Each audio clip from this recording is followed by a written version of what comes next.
Assalamualaikum warahmatullahi wabarakatuh. Bertemu kembali dengan saya di mata kuliah pemrograman web 1 Iman Sofik, Universitas Sains dan Teknologi Komputer atau Universitas Telkom. Kuliahnya menyenangkan. Kali ini kita akan membahas tentang JavaScript ya. Yang perlu teman-teman ketahui bahwa JavaScript dan Java itu berbeda ya. Jadi ada Java punya lingkungan integrated sendiri, JavaScript nanti dijalankan dengan menggunakan dokumen HTML. Oke, kita ke pengenalan dulu. Untuk JavaScript adalah bahasa script yang ditempelkan pada kode HTML dan diproses pada sisi klien. Jadi JavaScript ini bersamaan dengan kode HTML ya teman-teman ya, sehingga kemampuan dokumen HTML menjadi lebih luas. Kalau HTML kita anggap sebagai kerangka, CSS kita anggap sebagai kulit, maka JavaScript adalah kegiatannya ya, eventnya atau kejadiannya. Dia bisa lari, bisa melompat dan sebagainya. JavaScript memungkinkan untuk memvalidasi masukan pada formulir sebelum dikirim ke server. Misalnya untuk memastikan bahwa sebuah info sudah diisi atau alamat email sudah ada tanda @ dan sebagainya. JavaScript dapat mengimplementasi permainan interaktif ya, banyak game yang juga dibikin dengan menggunakan JavaScript. JavaScript tidak memerlukan kompilator atau penerjemah khusus untuk menjalankannya, jadi bisa langsung begitu kita jalankan ke browser. JavaScript sendiri merupakan bahasa yang mudah dipahami karena memiliki kemiripan dengan konsep bahasa pemrograman visual ya, terutama Java ataupun C ya. JavaScript adalah bahasa yang case sensitif, artinya membedakan penamaan variabel dan fungsi yang menggunakan huruf besar dan huruf kecil. Jadi perlu hati-hati pada waktu kita menggunakan huruf besar atau kecil, terutama pada waktu untuk coding. Seperti bahasa Jawa maupun C, setiap instruksi dalam JavaScript diakhiri dengan karakter titik koma. Nah, bentuk script dari JavaScript sendiri nanti kita bisa mengetahui ini kode JavaScript atau tidak teman-teman dengan mengawali kata script diakhiri oleh perintah script. Lengkapnya script language sama dengan JavaScript. Kemudian apa yang akan kita tuliskan di sini ya, di antara script dan script. Kemudian untuk menuliskan komentar dalam satu baris bisa menggunakan tanda double slash. Jadi semua teks yang berada di belakang tanda double slash itu tidak akan dijalankan atau tidak dianggap sebagai kode program. Untuk menulis komentar yang terdiri dari beberapa baris bisa menggunakan tanda slash asterisk dan asterisk slash ya. Jadi diapit. Kalau yang ini hanya sebelah kanannya, kalau ini semua yang berada di antara slash bintang itu akan dibaca sebagai teks biasa, bukan sebagai perintah.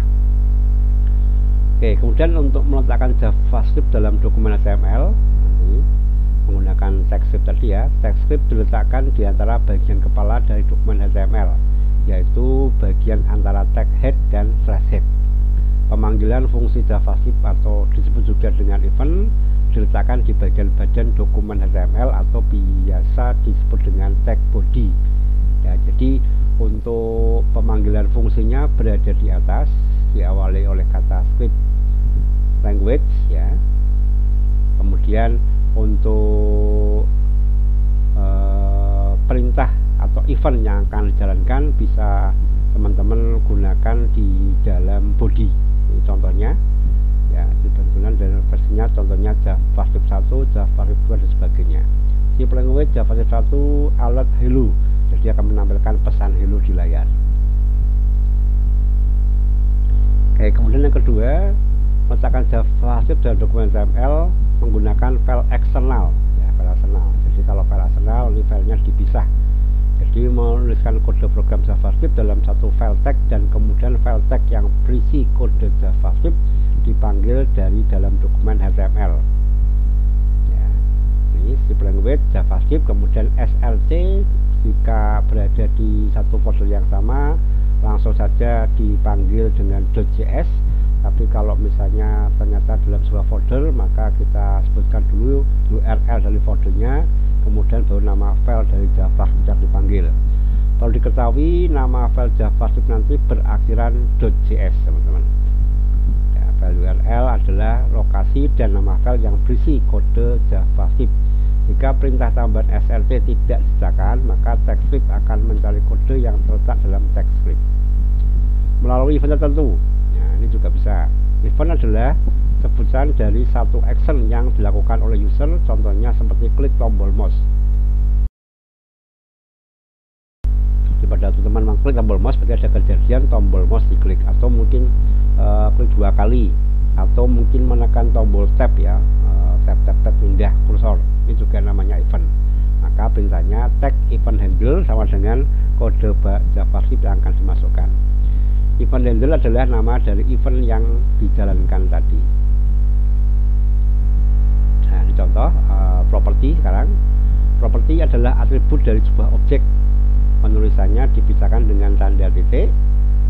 Contohnya nama objek titik nama properti. Ya.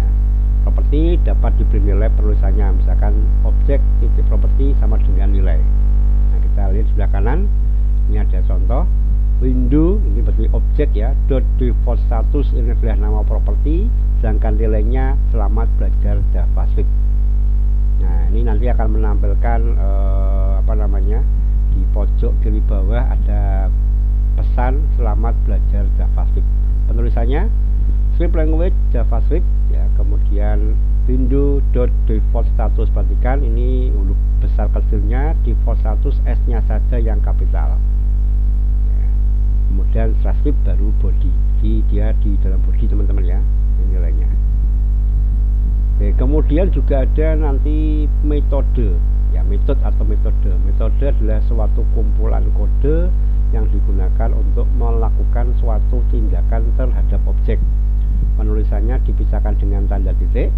Kemudian contohnya ini nama objek titik nama metode, kemudian diikuti oleh parameter ya, atau nilainya juga.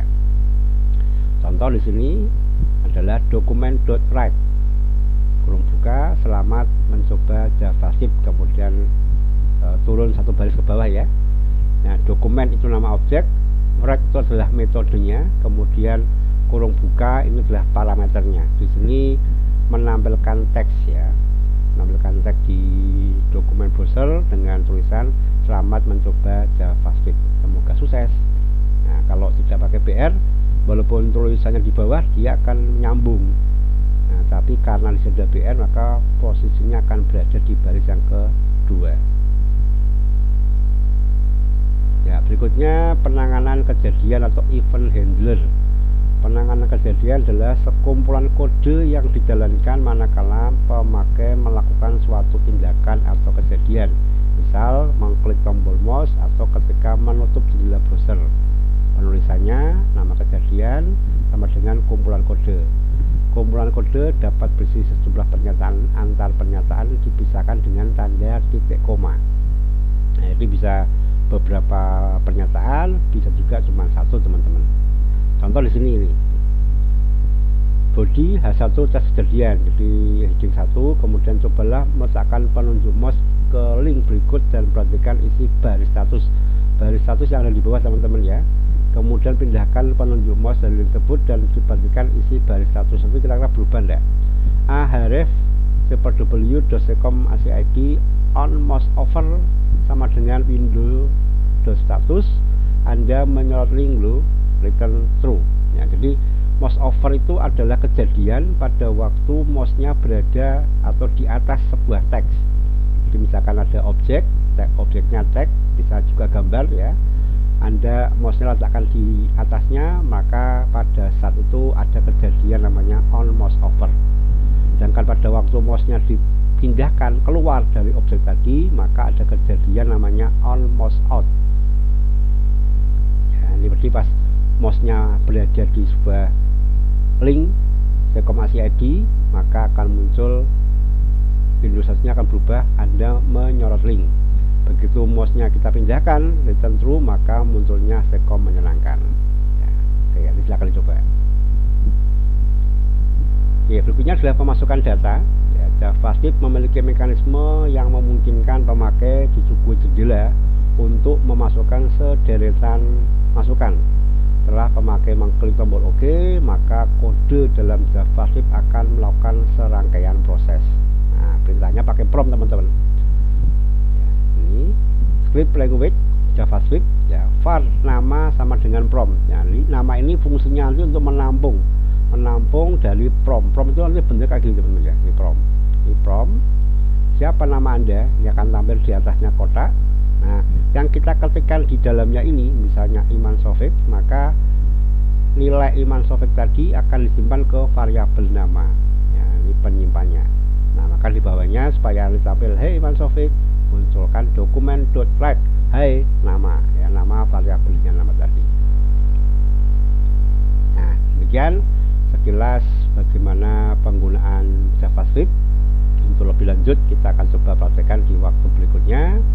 Terima kasih atas perhatiannya. Jangan lupa untuk presensi agar tercatat kehadirannya pada pertemuan kali ini. Saya akhiri, wassalamualaikum warahmatullahi wabarakatuh.